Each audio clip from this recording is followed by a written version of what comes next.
হাট বাজারে সাধারণত আমরা পণ্যদ্রব্য বিক্রি করতে দেখি, কিন্তু ভারতে এমন কিছু জায়গা আছে যেখানে এখনও মেয়েদের প্রকাশ্যে বেচাকেনা চলে।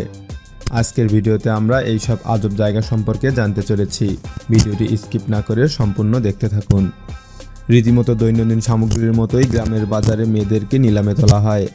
গ্রামের যে সব ধনী ব্যক্তিদের স্ত্রী অথবা প্রেমিকা নেই, তারা সাময়িক সময়ের জন্য মেয়েদেরকে ভাড়া নিতে পারেন।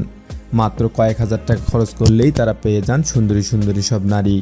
পুরো বিষয়টিকে বিশ্বাসযোগ্য ও তথাকথিত আইনি করার জন্য 10 টাকার স্ট্যাম্প পেপারে চুক্তি করে সই করা হয়।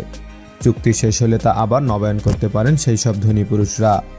যে যত বেশি টাকা দেবেন তার সঙ্গে তত বেশি দিন একজন মেয়েকে থাকতে হবে। আইন, পুলিশ, সমাজ, রাষ্ট্রের সামনে চলছে এইসব অকর্ম।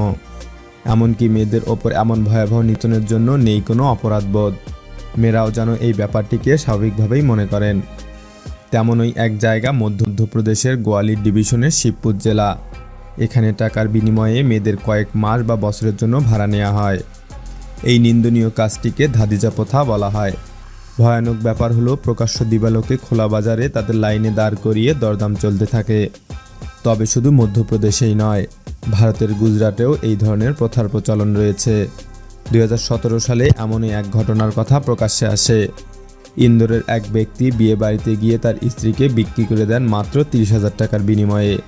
অসংখ্যবার ধর্ষণের পর তাকে আবারও বিক্রি করে দেওয়া হয় শিবপুরি জেলার এক লোকের হাতে। কোনো রকমে সেখান থেকে পালিয়ে এসে পুলিশে অভিযোগ দায়ের করে সেই নির্যাতিতা। তার ভিডিওতেই গ্রেপ্তার করা হয় সেই মেয়ের স্বামীকে। ভারতের এইসব এলাকায় এখনও আধুনিক জীবনের ছোঁয়া লাগেনি। এসব জায়গায় কন্যা ভ্রূণ করা হয় ব্যাপক হারে। মেয়েদের সংখ্যা কমে যাওয়ায় একই পরিবারে একাধিক ভাই একজন মেয়েকে বিয়ে করতে পারেন।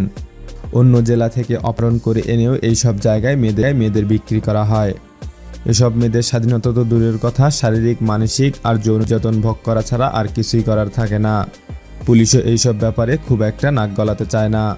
তাই প্রকাশ্যেই হয়ে চলেছে এমন জঘন্য অপরাধ, যার শেষটা কোথায় কেউ জানে না।